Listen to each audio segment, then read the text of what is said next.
കർണാടകയിലെ ഏറ്റവും വലിയ അണക്കെട്ടുകളിലൊന്നാണ് തുംഗഭദ്ര. ഇന്നലെ അർദ്ധരാത്രിയോടെയാണ് ഡാമിൻ്റെ 19-ാം നമ്പർ ഗേറ്റ് തകരാറിലാവുന്നത്. തുടർന്ന് ഇത് ഒലിച്ചു പോവുകയും ചെയ്തു. അണക്കെട്ടിലേക്ക് അധിക സമ്മർദ്ദം ഉണ്ടാകാതിരിക്കുന്നതിനു വേണ്ടി മറ്റ് ഷട്ടറുകൾ കൂടി തുറക്കുകയായിരുന്നു.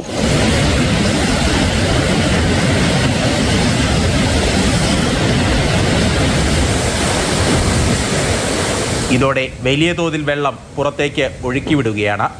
റായ്ചൂർ, വിജയനഗര, ബെല്ലാരി, കൊപ്പാൾ ജില്ലകളിൽ ജാഗ്രതാ നിർദ്ദേശം നൽകിയിട്ടുണ്ട്.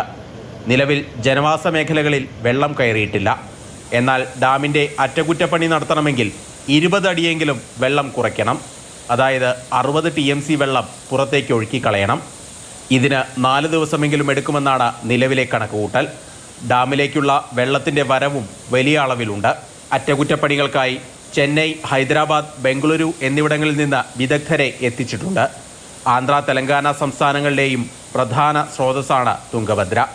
വെള്ളം തുറന്നുവിടുന്നത് കാർഷിക മേഖലയെ ദോഷകരമായി ബാധിക്കുമെന്ന ആശങ്കയും ഉയരുന്നുണ്ട്. ഇതുകൂടാതെ ഡാമിലെ സംഭരണം കുറഞ്ഞാൽ അത് അടുത്ത വേനലിൽ കടുത്ത വരൾച്ചയ്ക്ക് ഇടയാക്കും. 1953 കമ്മീഷൻ ചെയ്ത ഡാം മുല്ലപ്പെരിയാറിന് പുറമെ സുർക്കി മിശ്രിതം ഉപയോഗിച്ച് നിർമ്മിച്ച പ്രധാന അണക്കെട്ടുകളിൽ ഒന്നുകൂടിയാണ്. അണക്കെട്ടിൻ്റെ സുരക്ഷയിൽ യാതൊരു തരത്തിലുള്ള ആശങ്കയും വേണ്ട എന്നാണ് കർണാടക സർക്കാരും ഡാം സേഫ്റ്റി അതോറിറ്റിയും അറിയിക്കുന്നത്. മാതൃഭൂമി ന്യൂസ്, ബംഗളൂരു.